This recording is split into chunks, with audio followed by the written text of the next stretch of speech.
গাজর, এই ঝিঙে, মাছ আর এই কলা, পেঁপে। এবারে আমাদের এই বাজার করতে তাই কত খরচ হয়ে গেছে। এই বাজার করেছি, এই বাজার করে এবারে রান্না করব, রান্না করে আপনাদের দেখাবো।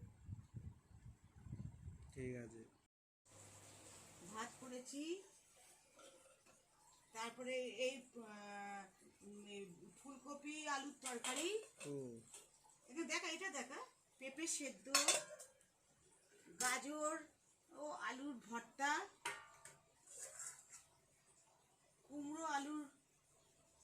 কুমড়ো পটলের তরকারি, আর এই মাছের ঝাল। এবারে আমরা চান টান করে খেতে বসবো। ভাত, পেঁপে সেদ্ধ, আম আছে, ফুলকপির তরকারি, এই গাজর আলুর ভর্তা, আর